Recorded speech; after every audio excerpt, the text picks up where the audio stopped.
I had some technical issues. One thing that I'm noticing again is I thought I had updated all the due dates and everything and spread them out a bit. And I know it's confusing, and that is not the case. Um, I'm trying to fix them. I'm having Diana is going to be my functioning as an unpaid intern TA to double check on this.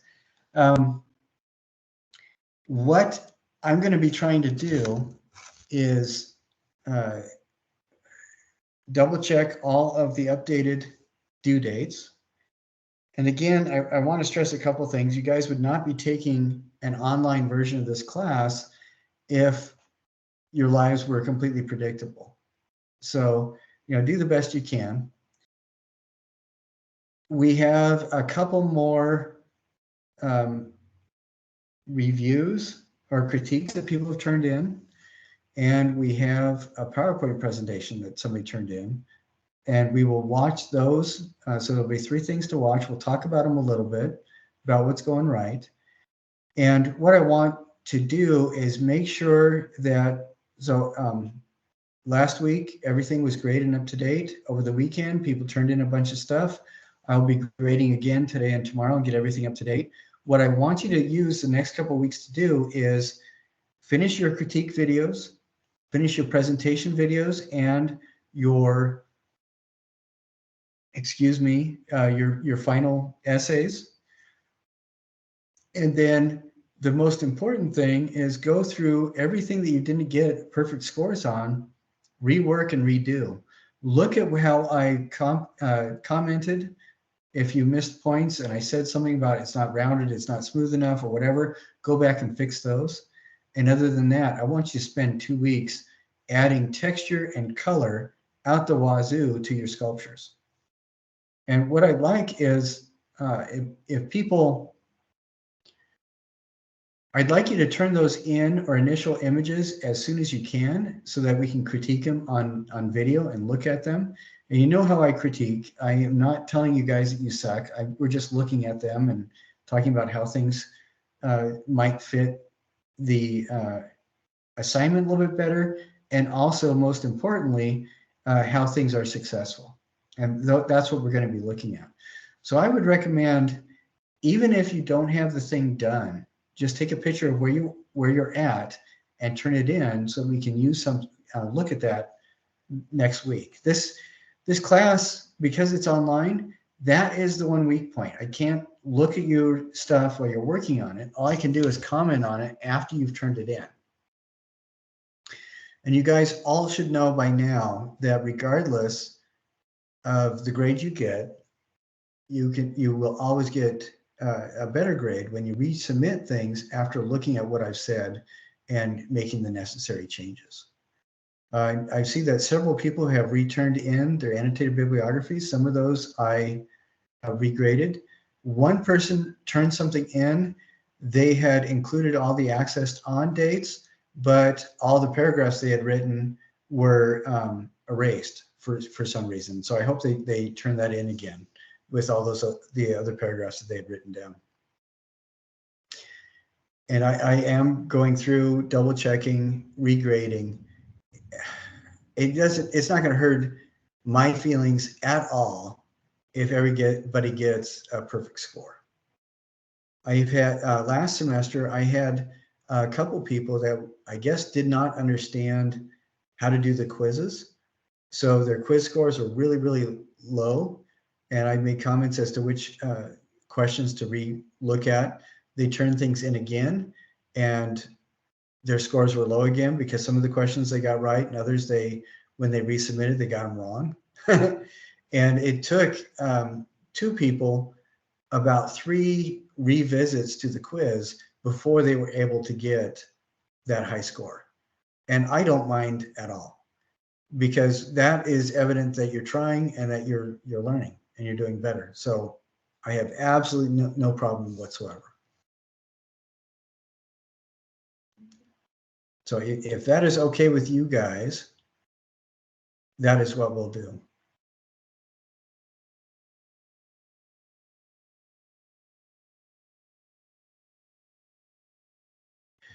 Do I have any questions from Abby or Paula? Do you guys have questions about what we've been doing, or what you've seen, or what to do going forward? Not so far, thanks. Okay, all right. Now, I'm sorry. Oh, I must, for whatever reason, my speaker must have been on reverb or something. That's odd. I apologize for the dramatic lighting. This is the best lighting I could come up with for today. So just pretend you're watching a really, really, really low budget fan film for the Batman. No expense was made whatsoever. So if it is all right with you guys, I want to watch. We have a presentation on Sharon Nishat, and I want to watch that really quick. And then we have 2 student presentations that I want to watch as well. So let me get to Sharon Nishat. Now, she is one of my superheroes, because I was in Iran for a little while. I was there to study Islamic art and philosophy. And my experience living in Iran and being with Iranians in 2017 was at complete 180 degrees from what US social media said. I found that human beings everywhere are super, super nice. And the Persians that I met were incredibly cool. Did I share with you how I was held in by border guards, border security all night? Did I tell you guys about that? It was like the most, okay, it was like the most polite arresting I've ever been involved in, ever. So I came in, I arrived in a plane load of, there were tourists from China visiting Persians coming home from the US. And there was a Shia woman on the flight that was from the US. And, she came in, no problem. All the tourists went through, no problem. They could not believe that I was there as an artist. Somebody knew that I was like a government instigator or a spy or something. I don't know what they thought. But everybody else got the check. They checked their passport, they checked their visas, everything was great. They sent them on, and it was 8 o'clock when the plane landed. So I come out, I'm kind of tired, just, it's been 21 hours in the air. I come in, and a really nice 16-year-old kid in a border security uniform said, hey, could you come with me? And I said, sure, no problem. So we went, and by this time, I remembered just enough Persian to be able to say, thank you, please, and where's the bathroom? And that's about how well I was communicating. This kid, though, spoke fluent English. And that's one thing. Almost every Persian that I met spoke better English than a lot of the high school kids here in the US. But he sat me down, and he asked me a couple questions about why I was there and everything. And I told him I had my letters of invitation from the universities and all this. And he said, well, just wait here for just a second. Then somebody about 10, 15 years older came by and visited with me, asked the same kind of questions. And they were all super polite. Somebody a little older came by, 2 other guys came by. I think overall I spoke to about 6 different young men of varying ages and everything. And they were asked for my website, my artist website, my employment history, all this other stuff, people that they could contact. They were contacting people with the university after a while, but a lot of them had already gone to bed, because by that time it was about 10:30, 11. What I did not know is that, so this whole time I did not realize I was under arrest. Because I'm sitting in an office, they're asking me, would you like a bottle of water, sir? I said, no, that'll be okay. I'll be fine. And they kept that, would you like anything to eat? No, I'll be fine. And I had no idea I was under arrest. And they finally got a hold of somebody about 2:30 in the morning where their attitude towards me changed. I mean, they were always polite, but there was this attitude of, we don't really believe you, but there's nothing to say otherwise until we get to the right person. And then the attitude kind of changed where they were still really super nice to me, but it was like they had accepted me and I was okay now. I thought, well, that's kind of weird.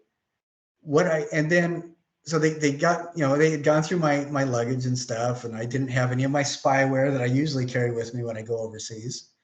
That's a joke for any international or CIA spies. But when they were all, they gave everything back and they clapped me on the back and said, "Thank you so much for visiting. It was so good to get to know you. I love your artwork." And we visited for a bit. And as I'm going downstairs to go out, other border security guys were there, gave me my suitcases and my luggage and everything. And they had brought in donuts and coffee to share with me. And we sat down and had a good time. Then I left. And another security guard, a border security guy, was there, and he said, "Oh, I know all the taxi guys," and he helped me get out of the airport and get into a taxi and stuff, so I could go to the hotel that they had arranged for us. And what I found out about a week and a half later is the president of one of the universities who had invited me there was actually an Ayatollah, who is he's a scholar who's high enough ranking that people will follow him, and he's become something like kind of like the Catholic equivalent would be like a cardinal. So, pretty high ranking individual. And they had finally got a hold of his office, and he had let them know that he was a friend of mine. So that was what had been the change. That's when they had decided, okay, we trust you now. So, but it was the most polite arrest and detainment security detail I'd ever been involved in. I mean, I had no idea I'd been arrested until, a week and a half later. So it was really kind of funny. But that's why I love Iran. And Sharon Nishat is one of the people that I think are just really amazing, because the Iranian people, the Persians, are absolutely wonderful. They're among they've produced among the most intelligent scholars and brilliant artists in the history of the world, this one population group. Governments sometimes don't mirror what the experience of the people is. And Sharon had a particularly difficult time because of who she is, how she was raised. Until the late 1950s, Iran and Persia was the most democratic, forward-thinking country in the Middle East area. And and then 50s, things changed rather dramatically. But anyway, let's go ahead on. Sorry for that. I just wanted to share with you a fun experience that I'd had. Let's see. Hey, it was relevant. Well, at least loosely. Okay, here we go. Okay, guys ready? My name is Diana Morillo, and I will be doing an artist biography on the conceptual artist Sharon Neshat. The artist's background. She was born on March 26, 1957 in Kasvin, Iran. Something notable about her, which greatly impacts her artwork, is that she was raised non-religious within her family unit. However, the town in which she grew up in and was raised in was incredibly religious, conservative town. She did immigrate to the US in 1975 to pursue an education at the California Berkeley Art Program and eventually settled in New York. She has revisited Iran in the 1990s. I believe that's 12 years or more after she first left. And when she came back, she found an environment that was completely different to what she had previously experienced, which is another facet that shows up within her artwork. The first work that I will speak about for Sharon Neshat is Women of Allah. This is a series of photographs featuring women in hijabs, many of them holding guns and staring directly into the viewer's eyes. Lots of these photos are very are portraying pictures of very strong women. The way that Shirin Neshat has posed these photos and displayed these women shows a very strong character. They're all looking directly into the eyes of the viewer or otherwise in a very dominant stance. This is the complete antithesis of what Western society and American culture has pushed upon the stereotype of what Iranian and Muslim women are or look to be. For instance, in this series of photos, there is one called Way In and Way Out. It shows the woman in prayer, and she is displayed as very graceful with a white head covering or hijab. The center woman is also staring directly into the viewer. This work is titled Faceless, and she's in a black hijab, she's wearing a black hijab, and she's holding a gun. The gun that she is pointing directly at the viewer and her piercing eyes are also something to take note of. And finally, in the photo on the right, this one named Identified, is in which she is also staring directly at the viewer. However, in this one, she's wearing a white hijab as well. Another thing that is prevalent within all of Shirin Neshat's photography is that she includes Farsi, which is the Persian language. She includes Farsi poetry, which is also poetry that she has chosen specifically made by women. I think something very impactful about the way she uses specifically Farsi poetry made by women is that it purposefully excludes a group of people. This, for instance, people who do not read Farsi or are unable to understand the full context of this situation. I think that is something very powerful that she does because it allows for the viewers to feel a little bit of what Shirin Neshat has felt as an outcast, in which she moved into the United States and then was unable to go back home. And yet when she did, when she was finally able to visit home, home no longer felt like hers due to the political upheaval that had been happening, and Iran turning from something where beforehand it used to be very for women's liberation and a very open place to live. After the war and after the political upheaval happening, after the revolution, becoming more conservative and unwelcoming of women there, she felt like an outsider in both of the worlds that she had lived in. And then this is a way for her work to reflect that as well. The next work that I will speak about is titled The Fury. This work is interesting because it is a collection of photographs and then also a video. So in the way that this is in the exhibit, it is a video of a woman dancing and being watched by soldiers. She is also has been abused in this film, and it's clear to see she's dancing. She looks quite gorgeous in the video. However, when you look into her expression and you look into the way she acts for the rest of the video as well, she is clearly either hiding something and asking for help, and she is not able to receive it. And then there is also a series of photographs of women who have been sexually abused naked. And I feel like this is also a powerful statement in which it is showing women of all different body types and all different nationalities. And this is also considered one of Shirin Neshat's most political works. The third work I will be speaking about is called Turbulent. This is a video that is meant to be watched. You're sitting between two large screens. On one screen is the woman, and on the left is the man. This is another very powerful piece in which the man is singing in a more traditional way. However, he is in an audience being listened to by other men, and at the end, when he's done singing, they clap for him as well. However, while he is singing, the woman on the other side of him, on the other screen, she is completely solitary. She's facing a crowd of nobody. No one is listening to her, and she's also seems to be shrouded in darkness. While it's a complete disparity between what's going on in the man's video as well. Furthermore, her singing is much more raw and less traditionally pretty to hear. It is something that is very emotional and very jarring. And one would say it's much more powerful than the man's voice. However, no one is really listening to her.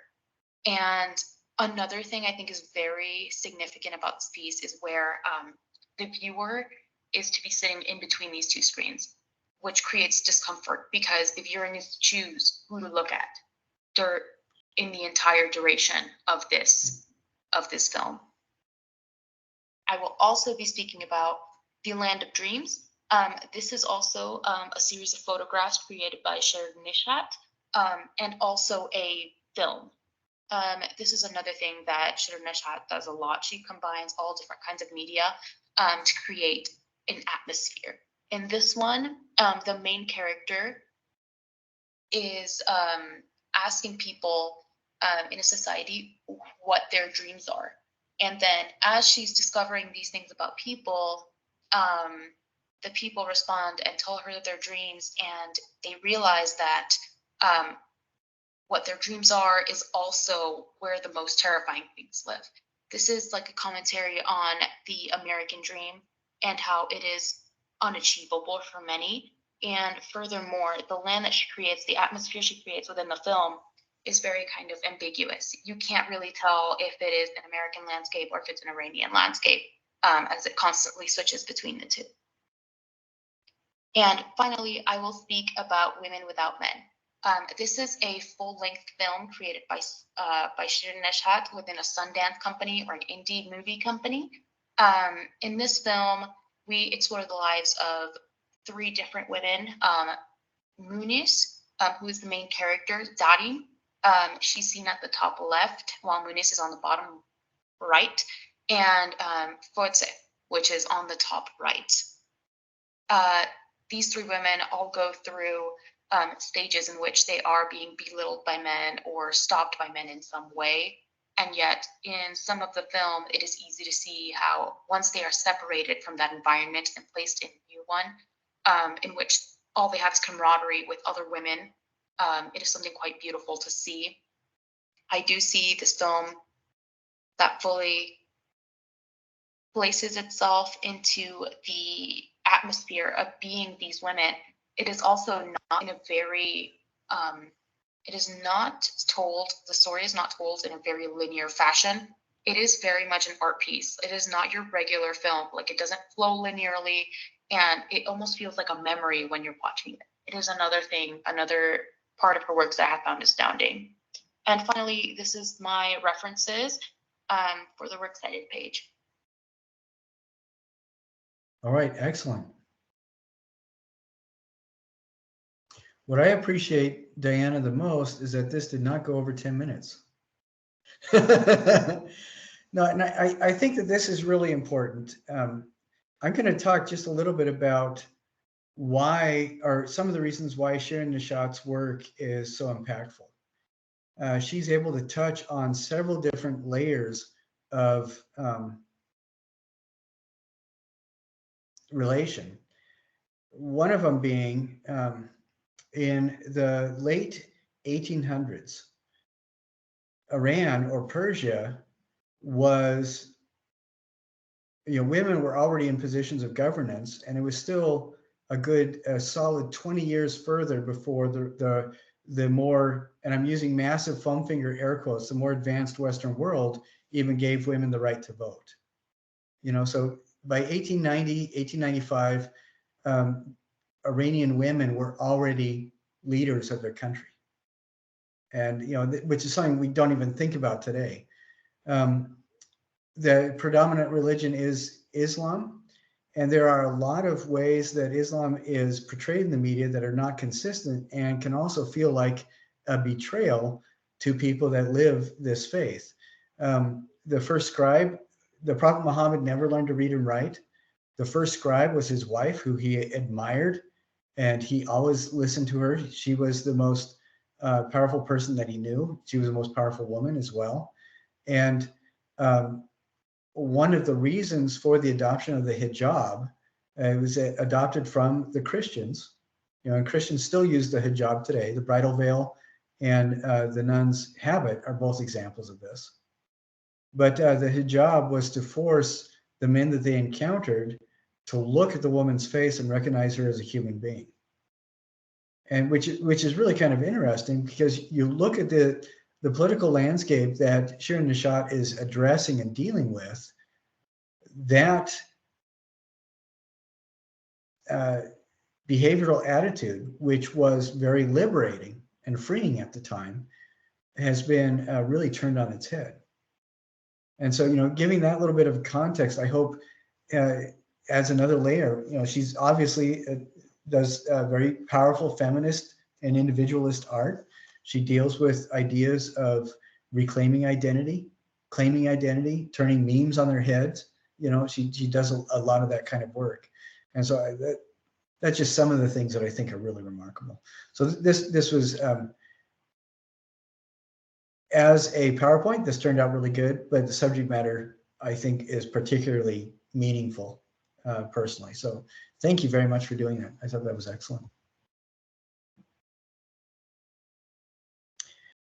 Now, we do have, there are two critiques that I want to do. Let's see if I can.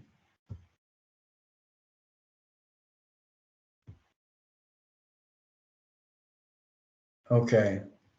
So it looks like to me that these are, this first one is a self-critique by Paula. So it's going to be awesome. And once again, Paula, excellent, kudos. It's under 10 minutes. I told you guys about the one that we had that was over 30 minutes. It was over half an hour. I told you about that, didn't I? Okay. Sigh. Okay. All right, here we go.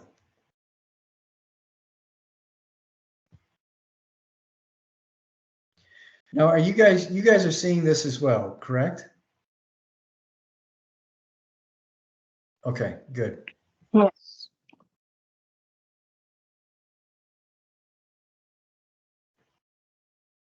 Hello, today I'm going to be analyzing structure with a skin.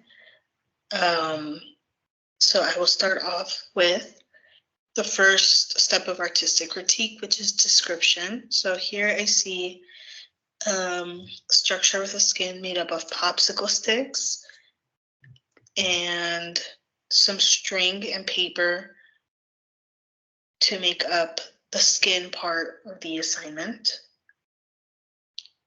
And to analyze it, it looks like the popsicle sticks are glued together and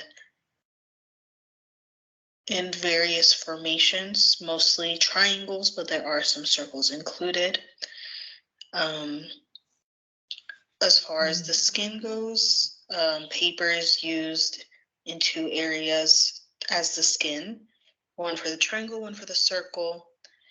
And then string is used for the majority of the skin, being glued to different areas, again, one being inside the circle and the rest being organized throughout the triangles.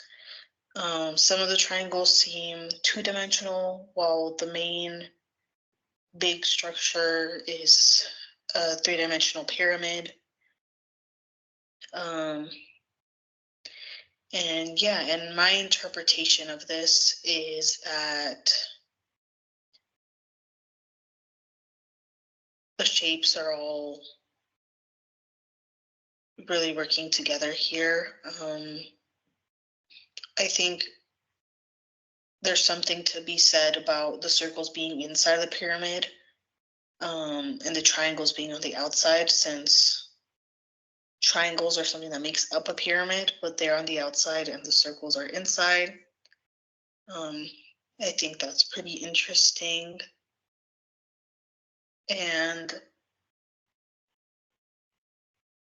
I also like how they did two different forms of skin here with the paper and the string. I think I'm not really sure what it's trying to say exactly, but I think it adds some interest to it. And Yeah, I also think it's interesting how the paper is the skin for 2 of the triangles, while only one of the circles, there's only one circle with paper as the skin. So yeah, and I would say that this is a successful assignment. I think the popsicles and the way they're organized is very interesting, and I think that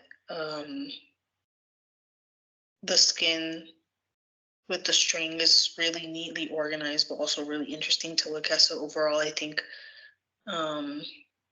this person who was S. Combs did really good on this assignment overall. And that's my critique. All right, thank you. Let's see, I'm going to pause that. I think this is, I think Paula covered all the bases on this. I think it's really interesting. The only thing that really kind of I find I want more of is I want a better picture to look at because I think it's really fascinating. But the other thing is I think it'd be really cool to hear more about what Paula thinks regarding the strings and some of that, because what she had to say I thought was really good, like the pointing out that you expect a certain shape with a pyramid and instead circles are being used. And I think that that's a really interesting point. I'd like to hear more about that. But other than that, I think this has turned out really well. What do you guys think? Yeah, I think the same thing. Like I feel like mainly what she could have elaborated on more is like maybe why they chose to put the circles on the inside instead of the outside. And that would have just made it like a much better critique. Like it's a good critique, but that would have made it an amazing critique. And it is kind of difficult to do this the first time. But what I am noticing is that everybody's really doing an excellent work, targeting exactly what they need to. And I think that it's a good sign, Paula, that I want to hear more, because it's a bad sign when somebody wants you to stop talking. So that's excellent. Nicely done. All right, now let's see. We're going to do another one.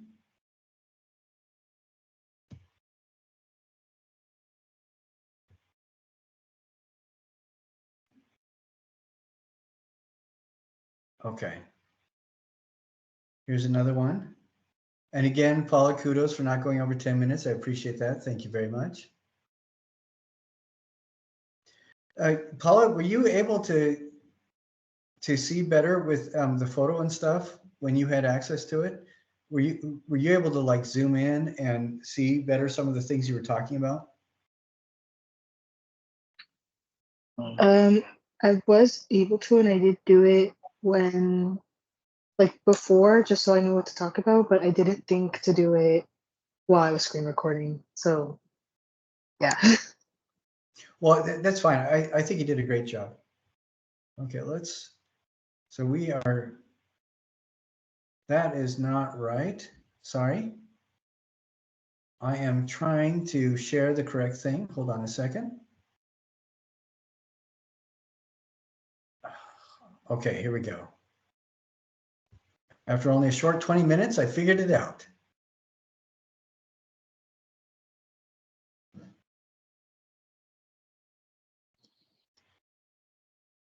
All right, so this is artist critique for car biomorphic abstraction. So starting off with the description, this piece is a carved form standing on top of two sticks, I forget what they're called, that are put inside a block of the same material. The form itself isn't a specific shape that you would see in nature. It is very organic, but you can't say it is a specific thing. To describe it, it has curves all around, and a hole on the side, as well as a hole that doesn't go all the way through.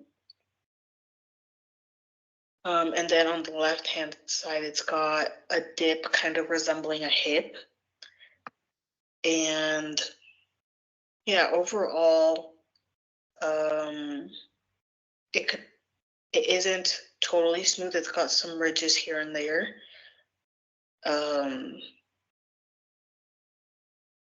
But I think overall, I don't think it looks like the original block that it came from, so that's good. As far as an interpretation goes, I think it all depends on how you look at it. I think if I tilt my head and look at it from the side, it kind of resembles a cat-like figure, but if I look at it in the orientation that the artist put it in, it reminds me somewhat of a tooth, with the right side being the bottom of the tooth and the left side being the root of the tooth. So it could look like a tooth with a cavity in it.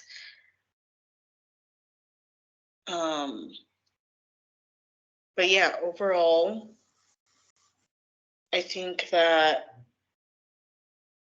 this carved sculpture does work and is successful because doesn't have any flat surfaces. It is very abstract, lots of curves, and doesn't resemble the original block that it came from. So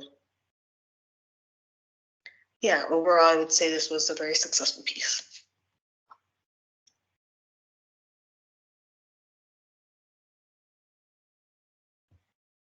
But I think that turned out pretty well.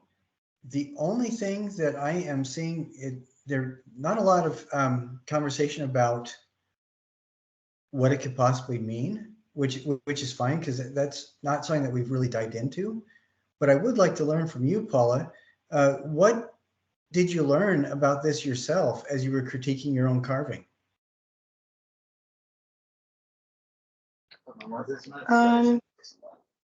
Mostly just that it looks like different things, which I probably could have talked about more, but as I think someone mentioned before that it kind of looked like a tooth. But I also feel like it could look like a person, and it could also look like a cat. So I guess I just learned it could have a lot of interpretations. Well, I think you did a good job carving it because, I mean, I can see bones in there as well. And you mentioned that in your critiques that it looks like there's a little bit of a hip kind of structure going on, definitely tooth kind of things. I also see shapes that remind me of knuckles, like knuckles on like a phalange or something. And what's interesting to me is when you talk about it as if it's not yours, you really do a good job describing it. And I think that's excellent. That is a hard thing to deal with. When you are talking about something that is yours, you've got to talk about it as if it's not, because otherwise you trip up on your own ideas because you're injecting memories instead of observation. And I think, Paula, you did a really good job of avoiding that struggle. You did not fall into the trap of sharing memories instead of observing. You did a good job describing it. So, nicely done. I think that turned out well. Well, and I will have these on the our YouTube channel shortly after we end for tonight. Well, as soon as I can. It just depends on how fast YouTube allows me to upload things, because sometimes that works really, really quick, sometimes not so much. Now, I wanted to talk about a couple things, and I hope that you get three guys, if you don't mind asking questions of me as I move forward, particularly asking questions about what you think other people might want to know. We have 3 more annotated bibliographies that were turned in, and I'm thinking I want to look at those before we go on and just see how people are doing. Let's see. And one of these was a resubmission. So I want to share this really quick.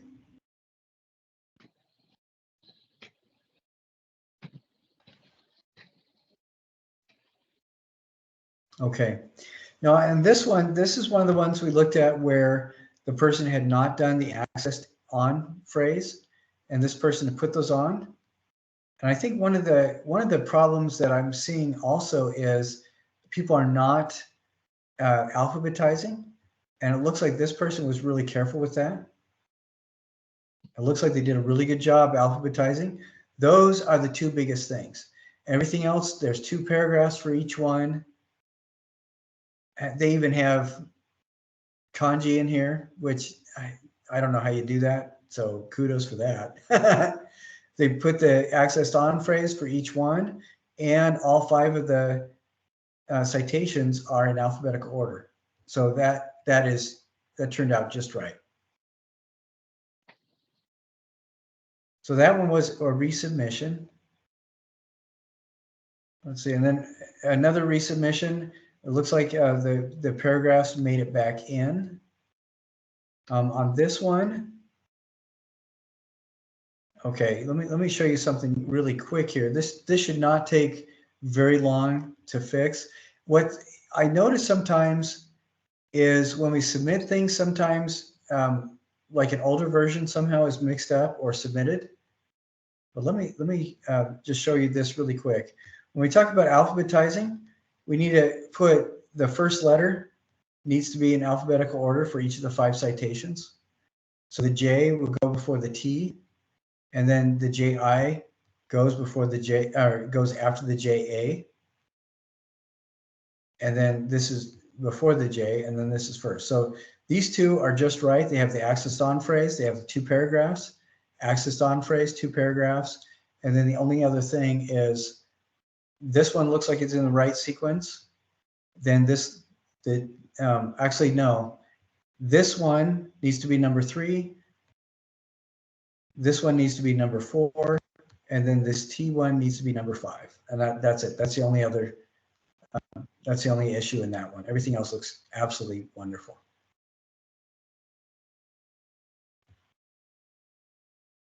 And I have graded all of these that came in. The only things that need to be fixed are these kinds of things. And as long as you, okay, this person, let me show you this one really quick as well. This is a third one. Okay, this person did a bibliography. They have the accessed on phrase right here, and after the accessed on, they have the link, and that is one of the standard styles, so that is just fine. The biggest thing is to make sure that all of the entries are alphabetized and you use the same thing. Now look at this, accessed on month, day, comma, year. And then here, same thing, accessed on month, day, comma, year. It doesn't matter to me what format you use for the date, as long as you have it on every single one and it's the same format on every single one. So I think that's really important. And this person, every time that there is a link, they have that after the end of the citation. So they formatted each one the exact same way. And that's what makes it successful, I think.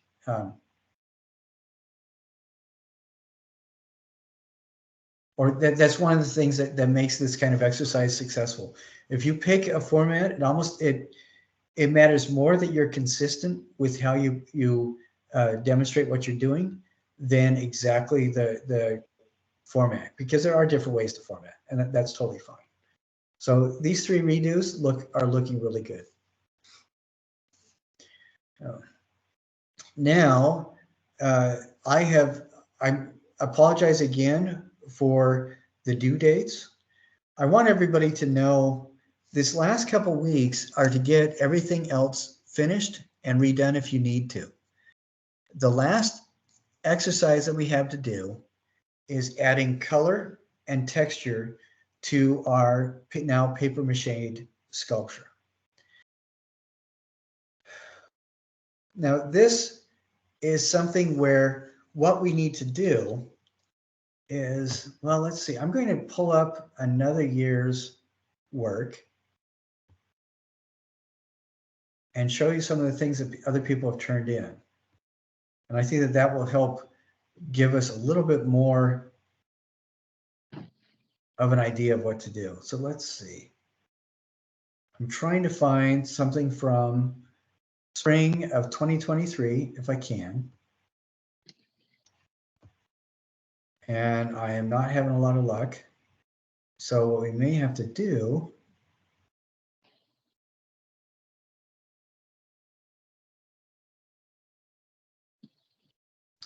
let me see if this shows up.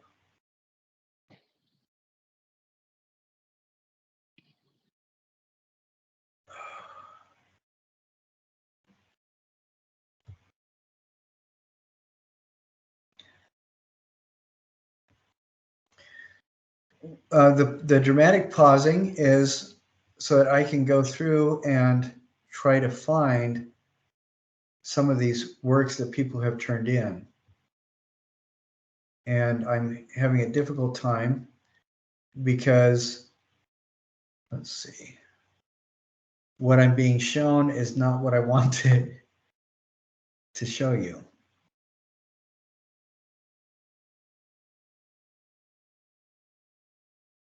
Okay.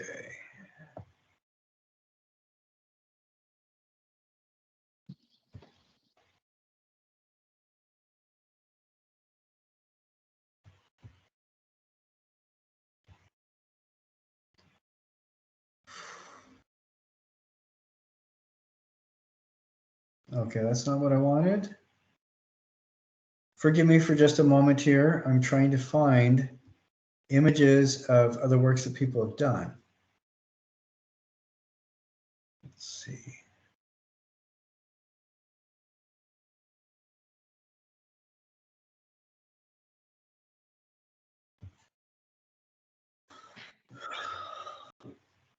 And I used to be able to pull up all the classes for the last couple of years, but for whatever reason, the last 2 years is not showing up. The only thing that is showing up are like 3 and 4 years ago. So that is kind of odd to me.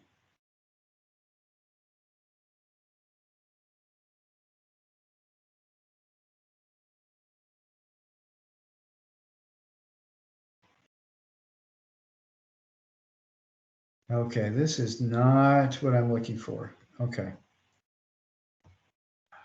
I'm sorry, I've been trying, I thought I knew right where it is, and that's why I was trying to show it to you. But, okay, wait a second. Let's see if this will work.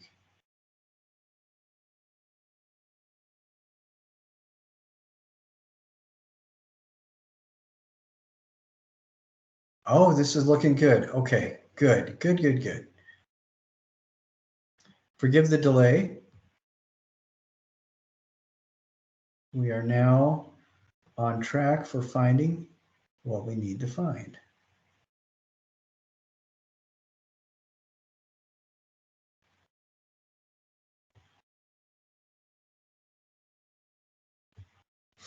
Okay, here we go.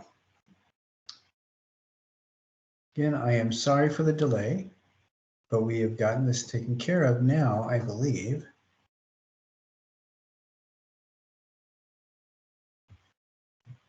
Okay, so I'm gonna share these things with you, and then we'll talk about what makes them successful, maybe not so successful.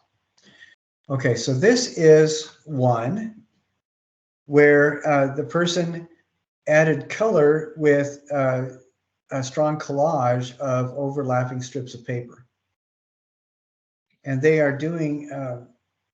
This is kind of an analogous color scheme where they're using colors that are right next to each other on the color wheel. But within that, they're also exploring with strips of paper different variations of each of those colors. And they're doing something of a transition from color to color. So it's basically purple, blue, and green, which are all the cool colors. And then you see, and so that they've applied the color in such a way that they've really emphasized texture as well. And then on top of that, they've also added additional textural elements with aluminum foil and yarn, it looks like. This, I think, is really interesting because they have used both color and texture, like we talked about. They've covered the entire form with it.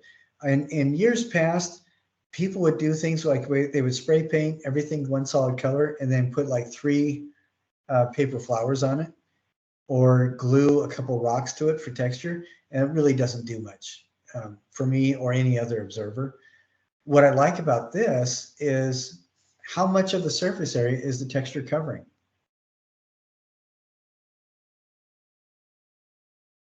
I mean, it's covering the whole thing. And you see the color throughout with the green and then the layered texture.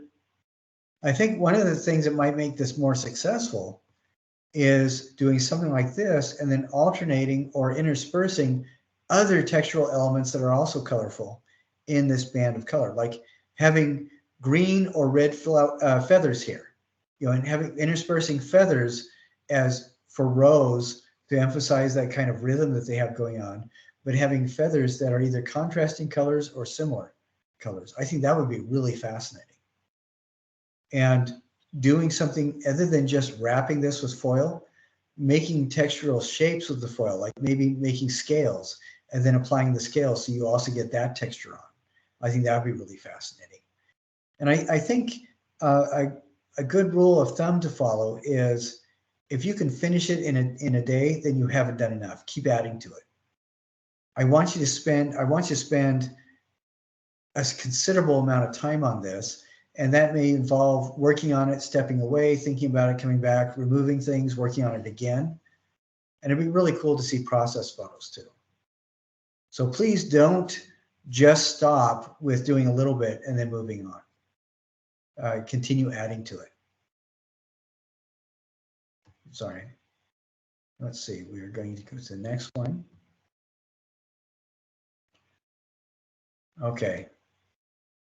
This, I think, is really a fascinating one. And I'm going to see if I can. Okay, I can't change the size of the image. So if you guys would like to tell me what kinds of things you're seeing with this, please do so. What do you see about this sculpture?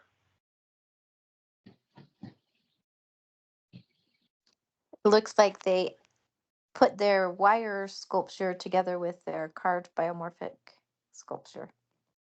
Yeah, I think that was excellent. I think it turned out really well. And what's interesting is that their wire thing, it looks like they moved and twisted it around a little bit, so it feels almost like a fish-like form. If this carving can be analogous to a splash of water or something. It still reads as very abstract, but yeah, Abby, you're absolutely right. They united those together. Another thing that I think is interesting is they took paper that fit in with similar color scheme to how they painted everything and made additional shapes kind of mimicking these water droplet forms on the carving and taped those or glued those in as well. What I'm saying is they didn't leave the wire form. I'm sorry? Oh, one thing I'm noticing is like the little hot glue drips. They look almost like icicles, and it just gives like the whole thing a feeling of it being cold, I think. Yeah, that was exactly what I was going to talk about too. I love the fact that they used hot glue as an additional textural element. So you get the physical texture of the hot glue, but it's a very interesting light texture too, because this is, transparent and it distorts light a bit and it makes it interesting. But in combination with the cool color scheme that they're using, this does feel very much like icicles. I think that that's really fascinating. Any other observations about this that make you feel that this is successful?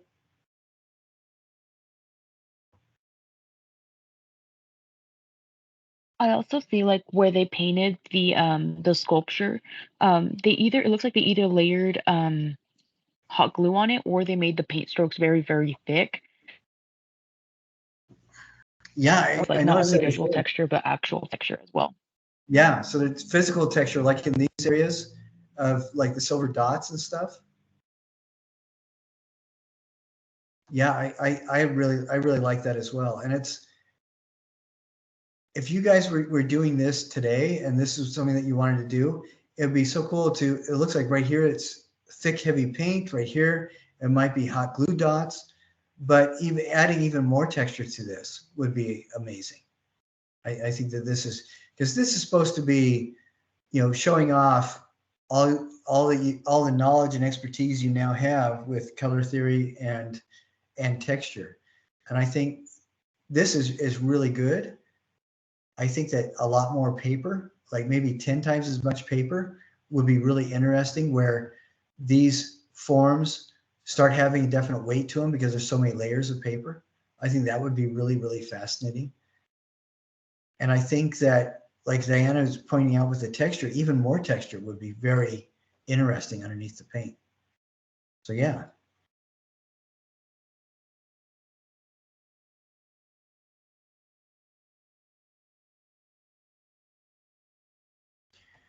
I think this is one where the person starts, and I think that this could be really fascinating if they kept going.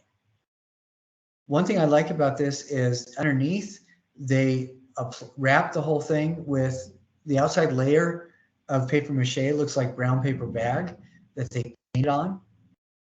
And then they added a collage with that was painted as well. I mean, you know, these are bits of tape right here, and then other bits of tape that are actually painted on with tempera.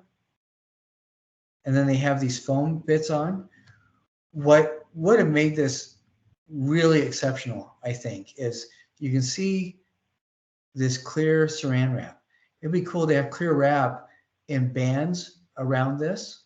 So, you know, first do this cartooning on the outside surface, wrap this clear wrap with bands on it, then go back with these blue collage tape type forms, tape and painted forms, and add these on almost like overlapping scales, you know, so that it maybe occludes some of this and overlaps that, and then a whole bunch of these just, you know, everywhere with just layers and layers of texture.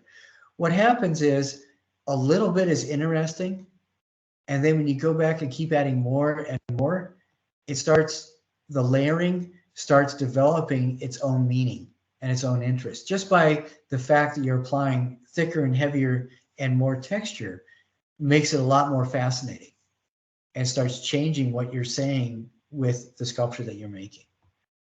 So I think that this would be so much more interesting, where almost the entire surface is covered with alternating bands of saran wrap and the, you know, blue clumps like that.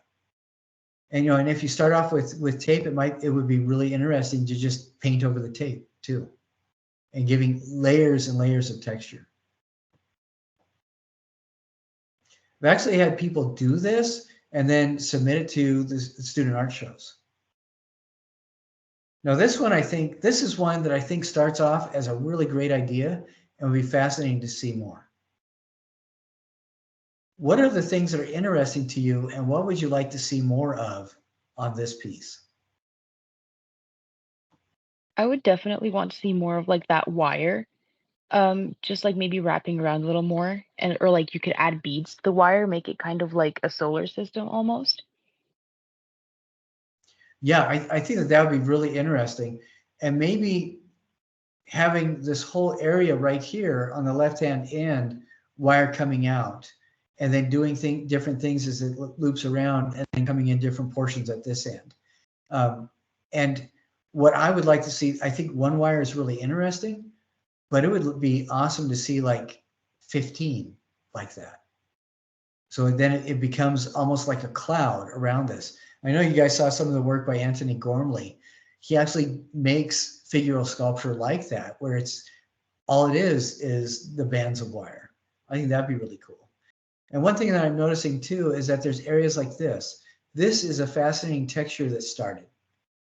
But it would be so amazingly cool if they took that lavender paper, did this overlapping scales, and then did this whole area next to the painted lavender and made it like a thick band going through this blue and wrapping all the way around and maybe coming up from underneath. That'd be fascinating to see. Or these triangles here on the right-hand side over the red, it would be fascinating to do those triangles of different colors all throughout the entire red. All of it, having dozens and dozens of these triangles. This, I think, is an interesting texture, but I don't know, when it's just a little bit, it's not that fascinating. I think it would be so much more cool to take like 100 rocks and pack them really tight together in a band going up through a couple of the different color areas and maybe turning into tendrils coming up and around. And then these Christmas tree lights, I think that's fascinating. It would be so awesome though if you just saw that in a whole ridge all the way through this whole piece, coming down, maybe like a crown right here with a ridge coming down over here, going out to the back and maybe petering out over the left side. But do you understand what the kind of thing I'm talking about? Just really packing in the texture. Have you guys been to the Bellagio in Las Vegas? There is a glass ceiling that was designed by Chihuly, and he had several craftspeople help him in making it. Okay, so Paula, you did see it. Just a couple of those glass forms would be fascinating, and you could set them on a counter and people ooh and ah over them. 20 of them would be really very interesting. But this is an entire ceiling that's about 20 by 30 feet, and all the glass is packed up there, set on a metal grid, so that you feel almost looking up like you're underneath the ocean floor, looking up at all these floating plant forms. And it's hundreds and hundreds and hundreds of them. I think I counted about 1,400 pieces. Makes it absolutely astonishing. So little is okay, more is better, and a lot is really cool. If I was teaching you watercolor, I would say the exact opposite, because in watercolor, less is more. But in this case, more is more, and more is better.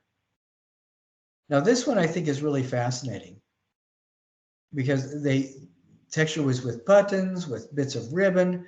They did a lot of stuff. It looks to me like this one was carved down, so it was quite a bit smaller than the original block. And I think that there's some good ideas. If you guys did something like this, what I would have liked to see is more buttons. Like here we have 6 buttons. It would be nice to see 80 buttons, little teeny buttons to buttons this size, covering around and going over some of these. So you can see some of these ribbon areas showing through.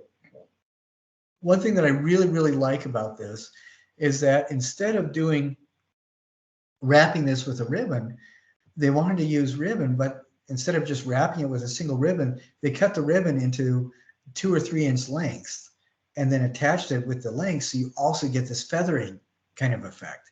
And I think that's fascinating. Why I like that so much is because you expect a certain thing when you see ribbon, and to have the ribbon turned into scale kind of texture just really makes it fascinating. And they wrap this with yarn, and that's really interesting too, but crocheting it would be even more interesting. Or wrapping it with yarn and then also having tufts of yarn coming out would be fascinating. So I want you to be thinking about different things like that.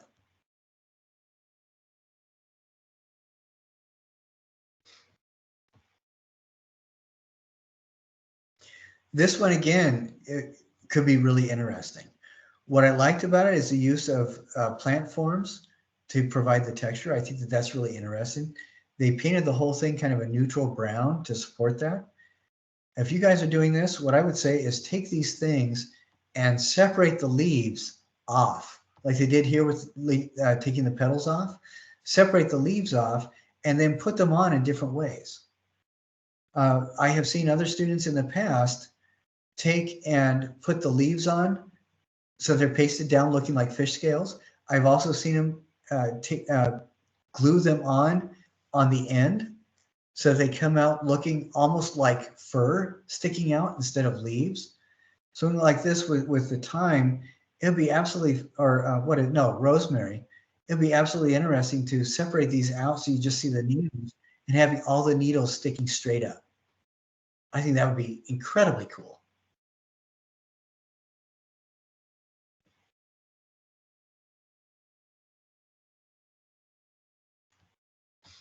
So I think that this is really fascinating, but I think it could be more. Do you see what I'm saying about that one?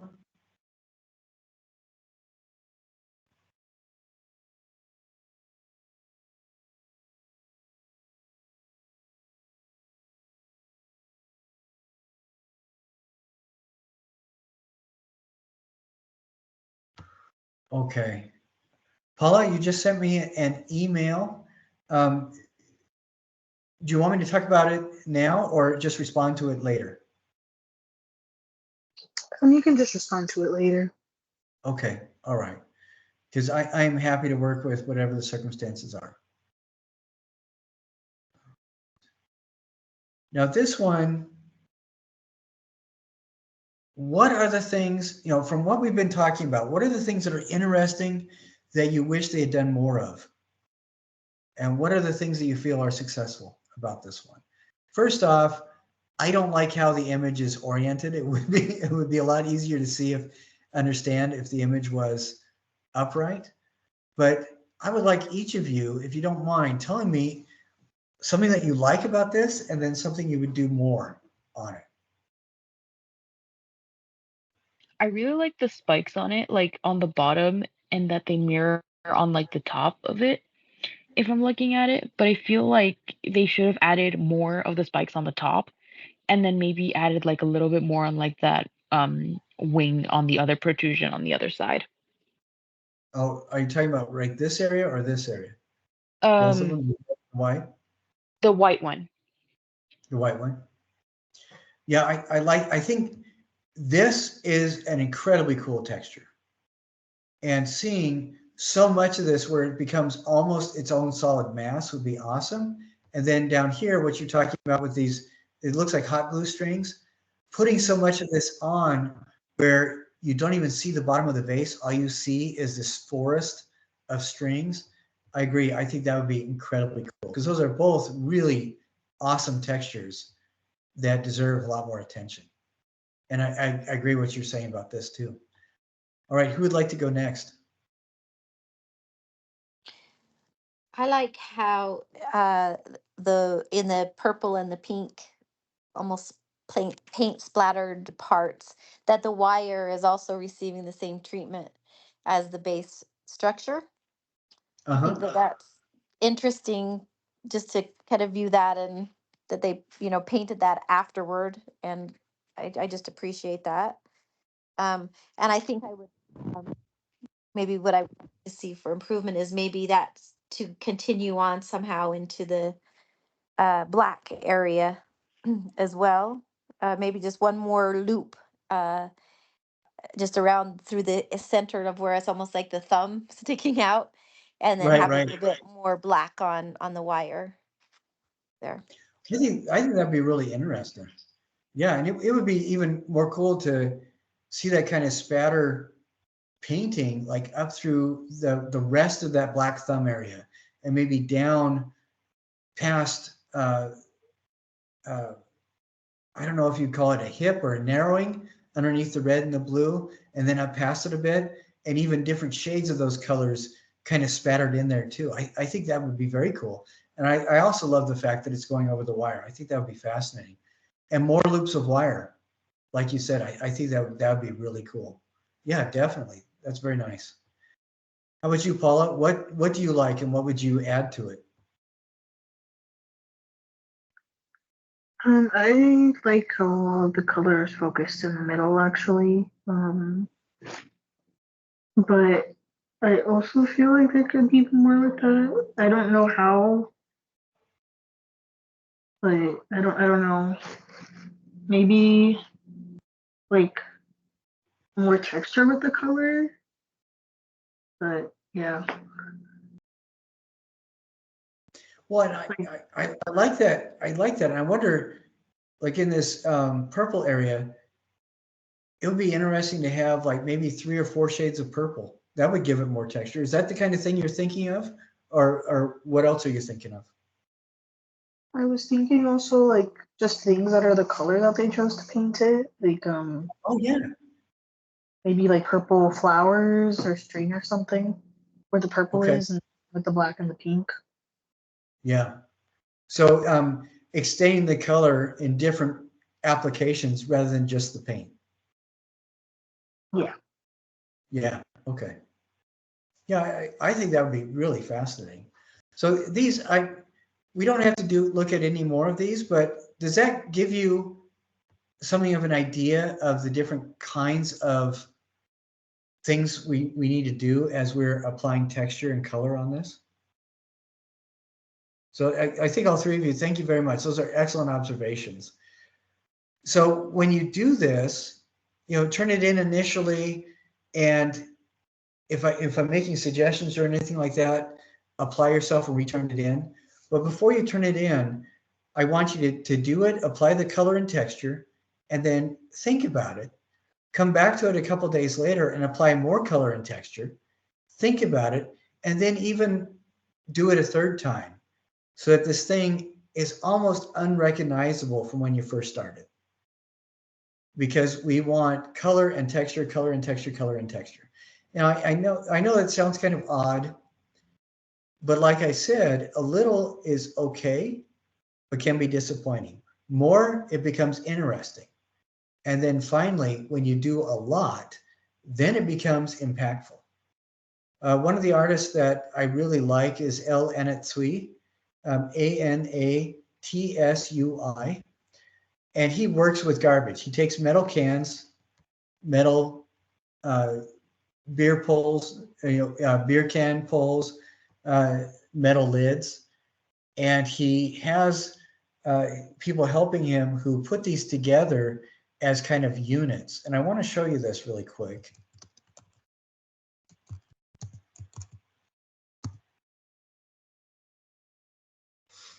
Let's see.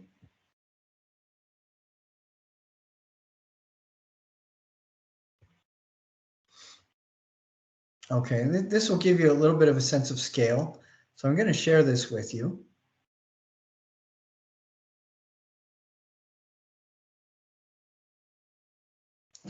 Okay, so this is the kind of thing that he does.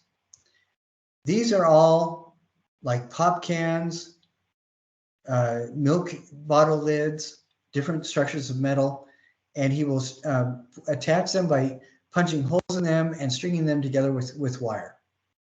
And I want you to get an idea of how big these things are. Like this one right here, see where this little fold is on the right-hand side? That's about where the head of a person goes. And then, here's another one. This is actually a person in front of this, and you can see how big it is. And this one is hung at a different site, a little bit different than this one. And it's really fascinating to me how when you zoom in, you can see individual little pieces of metal like this. But when he has thousands of these together, it completely transforms what this is. It's no longer, isn't that quaint? He's recycling garbage, and it becomes something that approaches power. It becomes astounding. It becomes almost sheltering because there's so much of it. And that's what I want you guys to, I want you all to feel that kind of transformation in your own work as you make this. Get it, find something that's interesting to you, put more in until it becomes really fascinating or intriguing, and then layer even more in until you start feeling the whole the whole emotion of the sculpture changing because there's so much texture and color. Does that make sense to all three of you?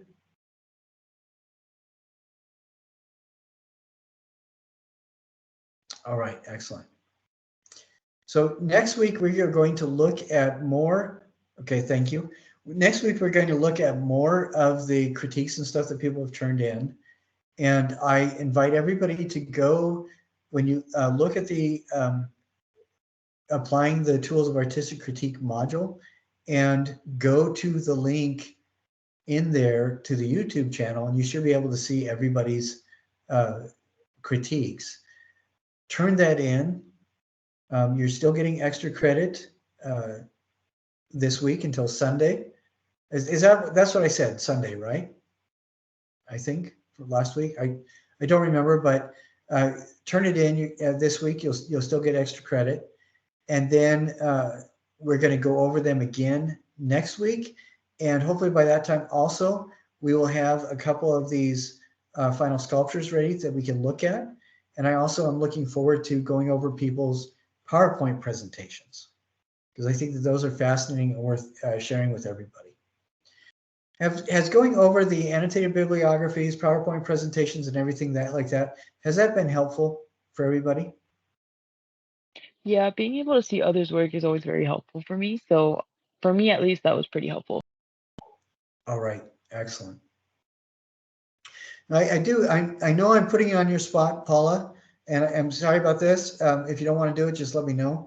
But I'd like you to, if you can, just spend a minute or two sharing with us the final result of your service learning experience working with Salt Lake Community College. Is that okay? I know I'm putting you on the spot. Is it okay if you talk about that for just a second? Yeah, it's okay. Okay. Yeah, let me see. Yeah, last week was when I did the majority of it. I went in, I wasn't able to find a time where all of the peer mentors would be at once, so I just did half the first half of the day and then half the other half of the day. But I basically did like a workshop lesson type thing with them where we did a photo shoot for the things that they would need pictures for. And as we were doing it, I was teaching them how to use the camera, teaching them how to use like different equipment, like a reflector, and the other side of the reflector that absorbs the light. I don't remember what it's called. Just kind of like what it does and what it affects in a picture, because I feel like that's not easy for everyone to see.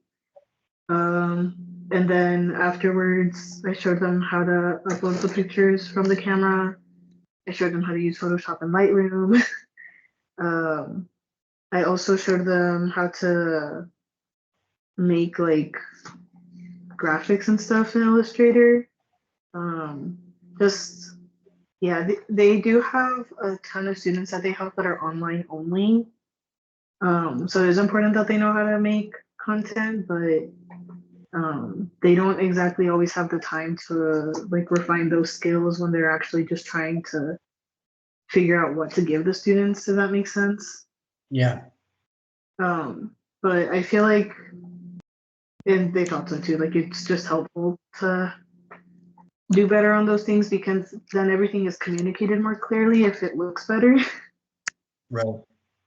Yeah. And then they also asked if I could give them like written instructions of everything and also like video instructions of a few things. So then I went, did that, and I turned it into them later that week. But yeah, and then basically if they needed more help in the future with anything, to let me know. That sounds really, really cool, because it sounds like it grew in scope once they realized what you could do and how much you were willing to help them. It sounds like they leaned it on you a little bit more than what you might have been expecting. That's really very cool. Do you feel that what you did was successful and impactful? Yeah, I also feel like it was also to me as well because I hadn't really taught before, but I also just really like believed in the idea that you don't really know how to do something if you can't explain it to someone else. So the whole thing was beneficial to me as well. And then it was also just like re-seeing those like foundations was also helpful to me. So yeah. That's excellent. I'm glad. One of the things, are a couple of the things that I think are so good about the service learning experience is it really helps you to show, I mean, it really gives a showcase for you to demonstrate your own abilities, which I think everybody should recognize anyway. But I'm probably biased in regards to my students. But a couple of the other things is that it really helps to know that you can make significant change and impactful change in the lives of people around you. Mother Teresa at one point was asked by a journalist, how much good do you think you can do when you're only helping one person at a time? And her response was, I'm helping one person at a time. And, and I think it's really, we might get grandiose ideas about, oh, I can do this, I can do this, I can do this. But from what Paula's been doing, her impact, I think, is a lot bigger than what we were expecting when you first set out. I think that's really remarkable. And another aspect of it is you're also increasing a network. You're developing a really powerful network. So I think it's great. Doing something meaningful that absolutely has a measurable impact that was necessary for the people that you interact with, as well as increasing your own network. So I think that's great. Excellent work. Nicely done. All right. Before we close, any final questions from anybody? All right. Excellent. Well, thank you so much for joining me today. Next week, we're going to look at more people's presentations and things like that. And we'll talk more about the texture and color object.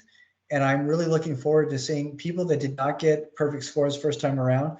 I'm really looking forward to seeing what else you turn in as you make the adjustments you need to for more points. So, and I make sure every week that I'm on top of all the grades, everything's graded. And I want to give you guys as much opportunity as possible to resubmit whenever you have to. So thank you very much for joining me. I hope, oh, I forgot to be nice. Did you guys all have a nice Easter? Okay. And you guys had a safe weekend. Pretend I'm saying other things that are really nice and thoughtful too. And then that's it. All right. Thank you so much for joining me tonight. And I look forward to seeing you guys next week. You guys have a great, wonderful week and weekend. All right. Sweet. You too. Thank you so much. Thank you.